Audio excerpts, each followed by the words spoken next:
အားလုံးပဲမင်္ဂလာပါကျွန်တော်နာမည်ရှိုင်းသူတာပါကျွန်တော်ဒီနေ့ညီကိုတို့ပြပြပေးမယ့်ဟာလေးရပေါ့နော်ဘာလို့လဲဆိုတော့ကျွန်တော်တို့ပေါ့နော်ပတ်စံ4000ပေါ့နော်4000ကျက်တဲ့ရှိုံနဲ့ပေါ့နော်ပတ်စံ4000ကျက်တဲ့ရှိုံနဲ့ကျွန်တော်ဒီဖုန်းမှန်လဲပြီးတော့ပတ်စံရှာလို့ရမယ်နီလီပေါ့နော်ပတ်စံ4000နဲ့ရှင်းအောင်ပဲပေါ့နော်အရင်ဒီ4000ကျက်တဲ့ရှိုံနဲ့ကျွန်တော်တို့ဒီမျိုးဖုန်းမှန်လဲလို့ရတယ်ပေါ့နော်ဖုန်းမှန်လဲလို့ရပါတယ်အရင်ဒီ4000ကျက်တဲ့ရှိုံနဲ့ဖုန်းမှန်လဲလို့ရပါတယ်ဘာလို့4000ကျက်တဲ့ရင်းနှီးရလောက်ရတယ်ဆိုတော့ကျွန်တော်တို့ပေါ့နော်ဒီဟာပေါ့နော်ကျွန်တော်ကော်ဝယ်ရမယ်ကျွန်တော်ဝက်လက်တစ်ချောင်းဝယ်ရမယ်ပေါ့နော်ဝက်လက်တစ်ချောင်းဝယ်ရမယ်ကော်ဝယ်ရမယ်ဝက်လက်တစ်ချောင်းဝယ်ရမယ်အတွက်ပတ်စံ4000ရင်းနှီးရတာပေါ့နော်ပတ်စံ4000ဆိုတော့ဒီမျိုးပေါ့နော်ကိုယ့်အောင်မျိုးသုံးလိုက်ပဲဆိုရင်လည်းလက်ဖိတ်ဆိုင်တွေပေါ့သွားထိုင်မယ်ဆိုရင်လည်းဒီမျိုးကုန်ရတဲ့ပတ်စံမျိုးပေါ့နော်4000ကျပ်ဆိုတာကပမာဏမများဘူးပေါ့နော်ဒါပေမဲ့ကျွန်တော်အဲ့4000နဲ့ကို4000နဲ့ရှင်းလိုက်ရုံနဲ့ကျွန်တော်တို့ဒီဖုံးမှန်လဲပြီးတော့ပတ်စံရှာလို့ရမနေပေါ့နော်ဟုတ်ကဲ့ဖုံးမှန်လဲဖို့အတွက်ဒီ2မျိုးပဲလိုရပါတယ်နောက်တစ်မျိုးကကြတော့ဒီပေါ့နော်အပူပေးတဲ့ဆက်ပေါ့နော်အပူပေးတဲ့ဆက်ကကြတော့ကျွန်တော်တို့အိမ်မှာရှိတဲ့ dryer ကိုပဲအသုံးပြုမှာပေါ့နော်အိမ်မှာပေါ့နော်ကိုယ့်ရဲ့အမတွေကိုကြီးကိုယ့်အကိုရဝယ်ထားတဲ့ dryer ပေါ့နော် dryer ကိုလှုပ်ပြီးတော့ dryer ကိုယူမယ်ပေါ့နော်အဲ့ dryer ကိုအရှင်းနေပြီးတော့ဥစားပေါ့နော်ကျွန်တော်တို့အရှင်းနေပြီးတော့ကြောပုံစံလေးတက်ပြီးတော့အပူပေးလို့ရတယ်ပေါ့နော်အဲ့ဒါကိုကျွန်တော်ပြန်ပြပါမယ်ဒီနှစ်ခုပေါ့နော်ဒီတစ်ခုဒီကော်ဘူးတစ်ခုကို2000ပဲရှိပါတယ်ဒါအကြီးမလို့2000ပေးရတာပေါ့နော်အသေးဝင်မယ်ဆို1000လောက်ပဲရှိပါတယ်ဒါမှဒီဝက်လေကကြတော့ကျွန်တော်တို့အစုံဝယ်တာပေါ့နော်အစုံဝယ်ရင်တော့3000လောက်ရှိရပေါ့နော်မျိုးတစ်ချောင်းချင်းရောက်ပါတယ်တစ်ချောင်းချင်းကိုသူက2000လောက်ပဲရှိရပေါ့နော်တစ်ချောင်းချင်းလည်း2000လောက်ပဲရှိပါတယ်ဟုတ်ကဲ့ပါကဲအဲ့ဆိုရင်ကျွန်တော်တို့စရအောင်ပေါ့နော်ဟုတ်ကဲ့ပါဒါတော့ဥစားပေါ့နော်ဒီ dryer ပေါ့နော် dryer ကိုကျွန်တော်တို့ကရှင်းရနေပြီးတော့ကျွန်တော်တို့ကိုဥစားပေါ့နော်ရှင်းရနေပြီးတော့ကျွန်တော် grow ပုံစံလေးတက်ပြီးတော့သုံးပါပေါ့နော်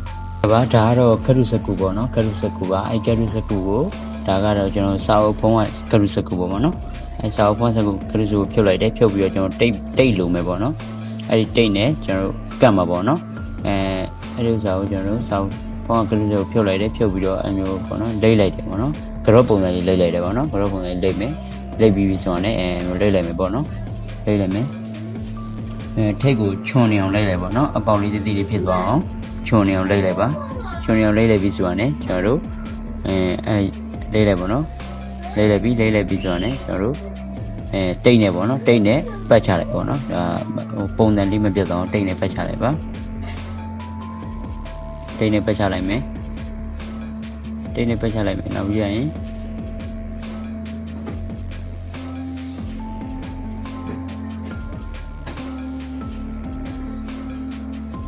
တိတ်နဲ့ပတ်ချလိုက်ပေါ့နော်တိတ်နဲ့ပတ်ချလိုက်မယ်ဟုတ်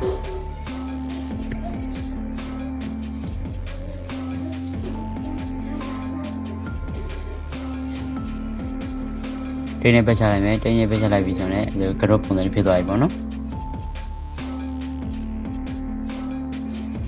ကြောပုံလေးဖြစ်သွားပြီထိတ်လေးကနေပြီးတော့ချွန်လေးနဲ့အပေါက်သေးသေးလေးဖြစ်နေရပါတော့အဲ့ဆိုရင်ကျွန်တော်ဒီဥစ္စာနဲ့ကိုတက်မဲ့ dryer နဲ့တိုင်းကြည့်လိုက်ပေါ့နော်ကိုတွဲမဲ့ dryer နဲ့တိုင်းကြည့်လိုက်ပါပိုတဲ့ဥစ္စာတွေကိုဖျက်ချလိုက်မယ်ပေါ့နော်ပိုတဲ့ကိုဖျက်မှုအတွက်ကျွန်တော်ဓာတ်ယူလိုက်မယ်ပေါ့နော်ဓာတ်နဲ့ဖျက်ချလိုက်မယ်ပေါ့နော်ဓာတ်နဲ့ဖျက်ချလိုက်မယ်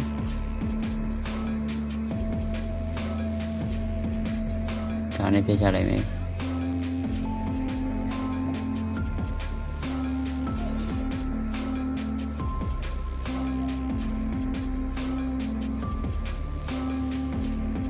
ကဲဒါနဲ့ဖျက်ချလိုက်မယ်ကဲဒါနဲ့ဖျက်ချလိုက်ပြီဆိုတော့ကျွန်တော်တို့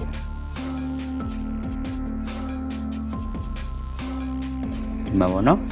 ကွက်တိဖြစ်သွားပြီပေါ့နော်တော့အထိတ်လေးချွန်ပြီးတော့အပေါက်လေးသေးလေးဖြစ်နေပြီပေါ့နော်အဲကြရင်ကျွန်တော်တို့အဲကြရင်အဲရုပ်စာကိုမပြုတ်အောင်တိတ်နဲ့ဒီ dryer နဲ့ဒီ grow ပုံစံကတ်ထူလေးနဲ့တွဲပြီးတော့တိတ်နဲ့ပတ်လိုက်မယ်ပေါ့နော်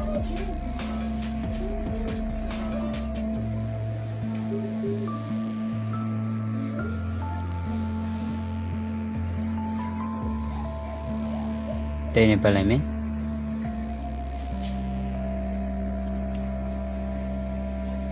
ကဲအဲ့ဆိုတော့ရပြီပေါ့နော်ကျွန်တော်တို့အပူပေးမဲ့ဆက်ပေါ်ရပြီပေါ့နော်ထိတ်လေးကချွန်နေပြီအပူပေးမဲ့ဆက်ကိုရပါပြီဟုတ်ကဲ့ပါ ကဲအဲ့ဆိုရင်ဖုန်းကိုကျွန်တော်တို့ကော်တွေပါခွာမယ်ဆိုရင်ဘေးနားနေပြီးတော့အပူပေးဆက်လေးနဲ့မှုတ်ရမှာပေါ့နော်အဲ့လိုမျိုးပေါ့နော်ဘေးနားဘေးပေါင်လေးတွေကိုကျွန်တော်တို့ကော်အရေးပြောပါအောင်အဲ့အပူပေးတဲ့ဆက်ပေါ့နော်ကျွန်တော်အခုကအပူပေးရဲ့ဆက်ကကျွန်တော်ဈေးကြီးကိုမဝင်နိုင်ဘူးပေါ့နော်အဲ့ဒီအတွက်အဲ့ဒီဥစ္စာကိုကျွန်တော်တို့ကတွဲသုံးပြီးဖြုတ်တာပေါ့နော်ကဲဆက်စားပေါ့နော်ဖုံးမှန်လဲမယ်ဆိုရင်ကျွန်တော်တို့ပေါ့နော်ဒါကတော့မီစစ် Redmi စစ်ပေါ့နော် Redmi စစ်ကိုလဲတာပေါ့နော်ဆက်စားလဲမယ်ဆိုရင်ဘေးနားကျွန်တော်တို့အဲ့ဆင်းပင်တွေဖြုတ်လိုက်ပါဖြုတ်ပြီးဆိုရင်ဖြုတ်လိုက်ပါဖြုတ်ပြီးဆိုရင်ကျွန်တော်တို့ဒီမှန်ကိုကျွန်တော်တို့အဲ့အောက်ကဖုံးရင်ခွာလိုက်မယ်ပေါ့နော်ကဲလို့အဲ့မျိုးဟိုဒီဖုံးတစ်လုံးပေါ့နော်ဘယ်ကနေစခွာမှမသိဘူးဘယ်ကနေဘယ်လိုဖြုတ်မှမသိဘူးဆိုရင်ကျွန်တော်တို့ပေါ့နော်ဒီ YouTube မှာသွားရှာလို့ရပါတယ်ဒီ how to ပေါ့နော် how to ကိုလုံးမဲ့ model ပေါ့နော်ကိုလုံးမဲ့ဖုန်းရဲ့ model ပေါ့နော်တကယ်ဒီဖုန်းဆိုရင် Redmi 7ပေါ့နော် how to Redmi 7ဒီပေါ့နော် glass ပေါ့နှစ်ခုကဒါတွဲရလဲမှာပေါ့နော် AC နဲ့တက်နဲ့တွဲရမယ်လဲမယ်ဆိုတဲ့အတွက် how to Redmi 7ဒီ LCD and that replay ရမယ်ပေါ့နော်အဲ့လိုမျိုးကြိုက်ရှာလိုက်တာ ਨੇ ကျွန်တော်တို့ဒီဖုန်းပေါ့နော်ကိုဖြုတ်ပြီးလဲမယ်ဖုန်းပေါ့နော် customer လာအဲ့တဲ့ဖုန်းတွေကိုကျွန်တော်ဘယ်လိုဖြုတ်ရမလဲဘယ်လိုဖြုတ်ဘယ်လိုမှန်းနေဘယ်လိုတက်ရမလဲဆိုတာကိုသိမှာပါဘာမှမခင်းပါဘူးကိုယ့်အကိုစူးစမ်းပြီးလုပ်ကြည့်ပါပေါ့နော်ဟုတ်ကဲ့ပါဘာမှခင်းနေတဲ့ဥစ္စာတော့တိတ်မဟုတ်ပါဘူးဒါပေမဲ့ဆက်လုပ်မယ်ဆိုရင်ပေါ့နော်ရင်းနှီးရမှာကြတော့ကိုငွေကျပ်4000ပေါ့နော်4000ကကြတော့ကော်ဝယ်ရမယ်နောက်ကြတော့ကျွန်တော်တို့ဒီကော်ဝယ်ရမယ်နောက်ကြတော့ web ဝယ်ရမယ်ပေါ့နော် web လည်းဝယ်ရမယ်နောက်ပြီးကြရင်ဘာဝယ်ရမလဲဆိုတော့ကျွန်တော်တို့ရဲ့ဒီလုံနိုင်တဲ့ပေါ့နော်လုံချင်တဲ့စိတ်ကို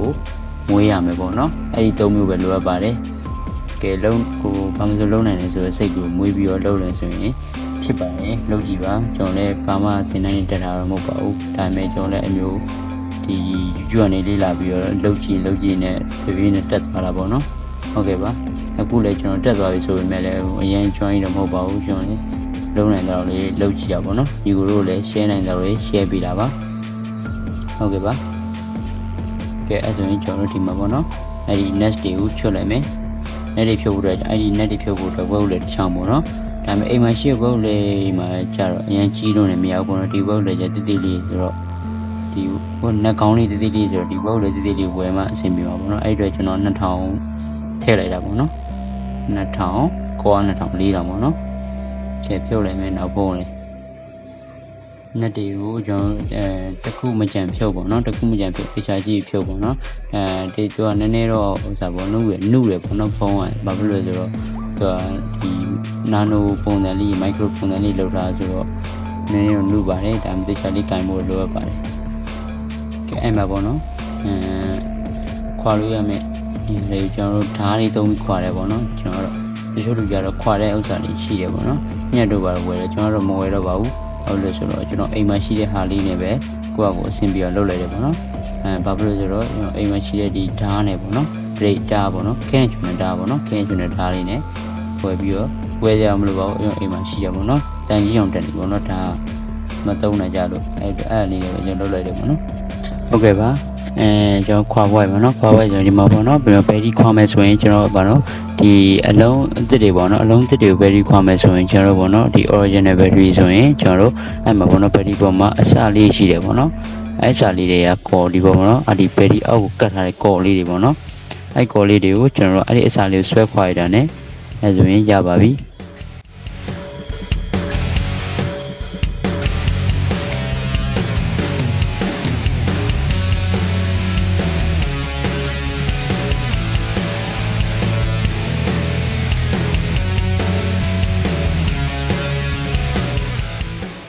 ဟုတ်ကဲ့ပါကျွန်တော်တို့ပေါ့နော်အခုအဲ့ဒီဥစ္စာကိုကျွန်တော်တို့ဥစ္စာပေါ့နော်မှန်အောင်ခွာမယ်ပေါ့နော်မှန်အောင်ခွာမယ်ဆိုရင်ကျွန်တော်တို့ခုနကကျွန်တော်တို့လောက်တာ dryer နဲ့ပေါ့အရှိ dryer လေးနဲ့ကျွန်တော်တို့ဘေးတစ်ဆောင်လေးတွေကိုပေါ့နော်လိုက်မှုံမယ်ပေါ့နော်ဘေး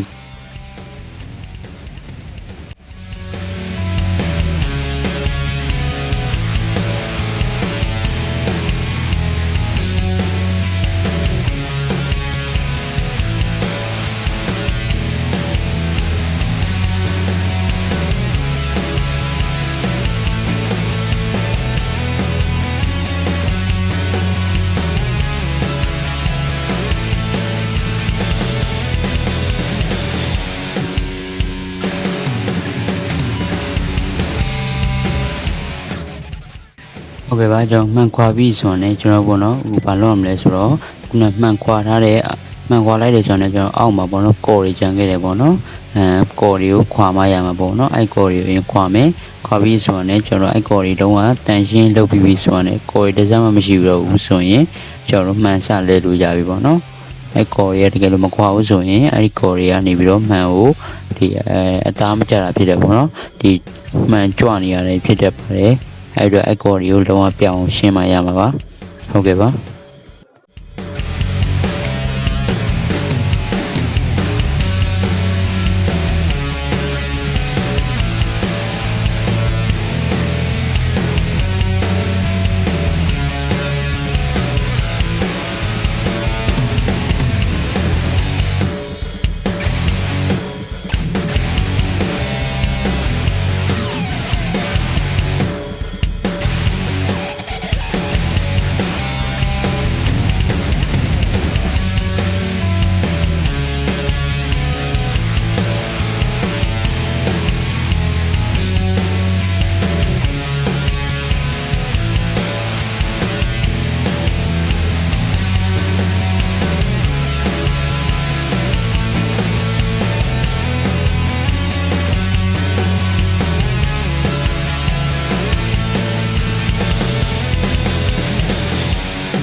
ဟုတ်ကဲ့ပါကျွန်တော်တို့ပေါ့နော်ဒီကော်ပေါ့နော်ကော်တဲ့နေရာမှာနည်းနည်းသတိထားပါနော်ဘာဖြစ်လို့ဆိုတော့ကျွန်တော်တို့ပေါ့နော်ဒီကော်များဝရင်ကျွန်တော်ကော်ရှန်နိုင်ပဲဖြစ်တယ်ပေါ့ကော်ရှန်ဝရင်ကျွန်တော်မှန်ပေါ်တွေမှာကော်ရောက်ပြီးတော့နော်ပေါ့နောက်ပြီးတော့မလားမပါဖြစ်တယ်ပေါ့နော်အဲ့ဒီအတွက်ကျွန်တော်ကော်ရှန်နဲ့ကော်ပေါ့နော်ပေါင်းတွေကိုကော်တုတ်တဲ့ခါမှာကျွန်တော်ပေါ့နော်ဒီမနေလို့မများလို့ပေါ့နော်ဒီပေါင်းပေးနာရုပ်လည်းအရင်မကန်နေပေါ့နော်ပေါင်းလေးကိုပြီးတန်းစီပြီးတော့မနေလို့မများလို့လေနည်းနည်းဖြည့်ပြီးတော့ကတ်သွားအဆင်ပြေပါတယ်အဲ့ဒါလေးကိုနည်းနည်းသတိထားပေးပေါ့နော်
ဟုတ်ကဲ့ကျွန်တော်တို့ပေါ့နော်ဒီအကုန်လုံးမှန်နေပါလေအကုန်အနောက်ကဖုန်းတွေပါအဖုန်းတွေပါအကုန်လုံးထည့်ပြီးသွားပြီဟိုပိတ်သွားဆိုတော့ကျွန်တော်တို့ပေါ့နော်မှန်ကိုကျွန်တော်ပေါ့နော်ဒီအောက်ကဘောင်နဲ့ကတ်သွားအောင်ကျွန်တော်တည်ရင်းနဲ့စီးရမယ်ပေါ့နော်တည်ရင်းနဲ့ဖုန်းကိုပေါ့နော်ဒီတည်ရင်းနဲ့လုံးဝပေါ့နော်စီးလေးပေါ့စီးလိုက်ပေါ့နော်တည်ရင်းနဲ့အိမ်မှာရှိတဲ့တည်ရင်းကိုပဲယူပြီးတော့စီးလေးစီးလိုက်ပါအဲ့ဒါကိုစီးပြီးကျွန်တော်တနင်္လာလောက်ထားလိုက်ပေါ့တနင်္လာလောက်ထားလိုက်တာနဲ့ကော်6ပြီးတော့ねအဲဆိုရင်ဖုန်း မှန်လဲလို့ပြီးကြည့်ပါခင်ဗျာ